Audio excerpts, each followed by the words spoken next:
Hi guys, welcome back to our YouTube channel yummy town.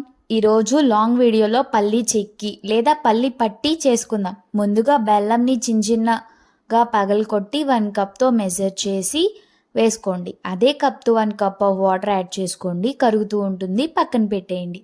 ఇప్పుడు అదే కప్తో 1 cup of వేరుశనగ గుళ్ళు తీసుకొని లేదా ఇంకొక హాఫ్ కప్ అయినా యాడ్ చేసుకోవచ్చు. ప్యాన్లో మంచిగా ఫ్రై చేసుకోండి. ఎంత ఫ్రై అయితే అంత బాగుంటాయి. అలా అన్నీ మాడనివ్వకండి, మీడియంగా ఫ్రై చేసి పక్కన పెట్టాక అలా రుద్దుకుంటూ పొట్టు తీసేసుకోండి. 2 బద్దలుగా చేసుకోండి, పక్కన పెట్టేయండి. ఇప్పుడు బెల్లం కరిగిన వాటర్ని వడపోసుకోండి. ఆ క్లిప్ మిస్ అయింది. ప్యాన్లో పోసుకొని మరగనివ్వండి. దగ్గర పడుతుంది అనంగా ఒక ప్లేట్లో వాటర్ పోసుకొని దాన్ని వేస్తూ 5 మినిట్స్ ఆగాక ముద్దగా చేసి చూస్తూ ఉండండి. పాకం స్టిక్కీగా ఉంటే ఇంకా స్టవ్ మీదే ఉంచండి. అలానే చూసుకుంటూ ఉండండి.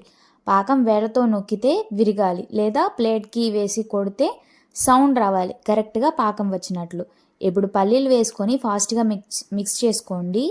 నెయ్యి రాసిన ప్లేట్లో వేసుకొని ఈవెన్గా స్ప్రెడ్ చేసుకోండి. మీరు దాన్ని పీసెస్గా కట్ చేసుకోవచ్చు వేడిగా ఉన్నప్పుడే, లేదా అచులుగా లాగా అయినా తీసుకోండి. చూడండి ఎంత బాగా వచ్చిందో. మీరు కూడా ట్రై చేయండి. ఎలా వచ్చిందో కామెంట్లో చెప్పండి.